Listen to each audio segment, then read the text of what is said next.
If you're enjoying the program and it is a benefit to you, we would love to have you as a subscriber.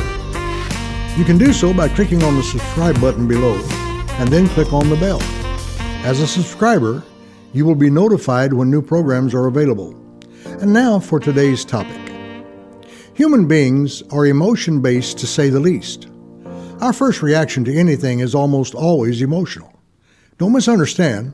I don't think there's anything wrong with emotions, but we must balance them with reason. Here are some examples of what I mean. Politicians, when running for office, always play to the emotions of people. They use the emotionally charged topics in their speeches to arouse the crowd. Almost all advertising is geared to the emotional side. Use this and it will make you feel good, look good, and even smell good.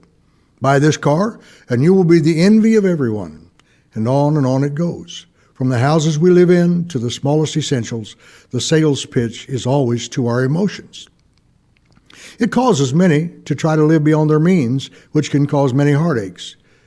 In The Art of War by Sun Tzu, he gives an account of a city under siege by an opposing army. It was customary to send a gift to the general inside the city.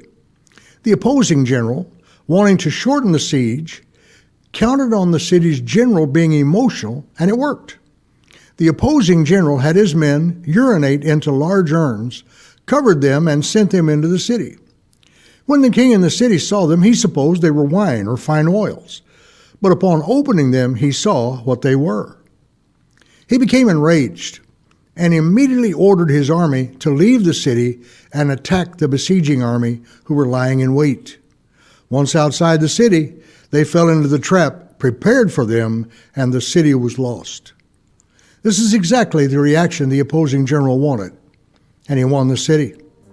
The lesson learned too late is that the city's king should have used his reason to make his decision instead of his emotion.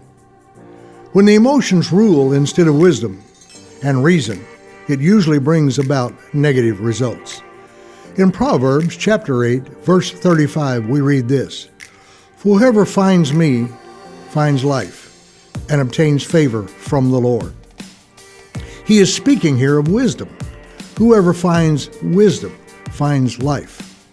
May I suggest, for the full understanding, you read the whole chapter. When we allow our emotions to rule instead of reason, wisdom, or facts, we usually make wrong decisions. After all, emotions are just reactions to stimuli and are not based in fact or reason. For example, on the night Jesus was taken into custody, Peter almost killed a man. He drew his sword and swung at the high priest's servant, cutting off his ear. His reaction was totally emotional because he loved his teacher and wanted no harm to come to him, but he was wrong in doing so.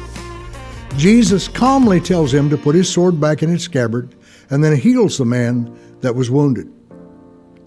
Jesus had repeatedly told them how things were going to occur, but Peter ignored all of that and still reacted emotionally in the moment. He would learn to do better in the days to come. What if Paul, when bitten on the hand by a deadly viper, had given way to the emotion of the moment, gripped by fear of losing his life? Could there have been another outcome? I've said all this for this purpose. Do not base your faith in the emotions of a moment, but rather in the truth that you embrace. Know this, that the Lord loves you, and the knowledge of that love casts out all fear. Face the day with wisdom and reason, and they will be a light to your path. It's something to think about. Thanks for watching, and remember, until next time, give love, give life, give Jesus.